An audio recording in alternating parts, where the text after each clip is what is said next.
Hey, and welcome to Microeconomics Review video. This is Unit 4, Imperfect Competition, and today I'm going to be explaining how monopolies work, how they sell things, how they make money, and how they do. So, monopolies. So, monopoly graph, just a regular price quantity graph. The demand curve looks like a normal demand curve, sort of like that. There's a marginal revenue curve. It's kind of hard to on an iPad, but it starts relatively at the same point as the demand curve and decreases by more each time. I'm going to draw a monopoly making a profit. So marginal cost is this right here, and average total cost is going to be below the demand curve. I'm going to have to fix that.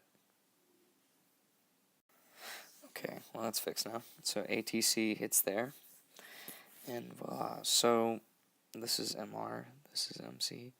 So monopolies always sell at MR equals MC.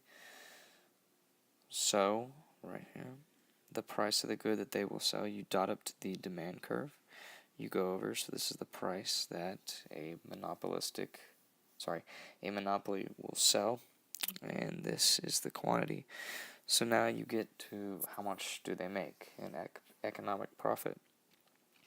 Well, you dot up to marginal revenue, you dot up to average total cost, and wherever it is, you dot over. Now, anything below this average total cost is your total cost box. These two boxes right here is your total revenue, and up here is your profit. Now, in monopolies, unless they are price discriminating, there's always deadweight loss because there's always going to be exchanges that should be happening that aren't. So, there's a demand curve above you could call it a supply curve. So right here is your deadweight loss. So moving on, in a monopoly, again I'm going to draw another graph. Very similar to the one that I drew before. Alright.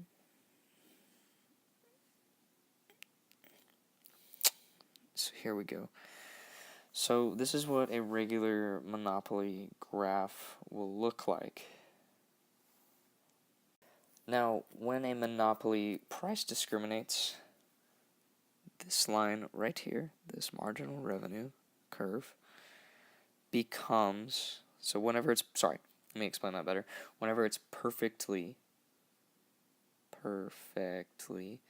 price discriminating, the MR becomes the demand curve, so now it's the Mr. D curve.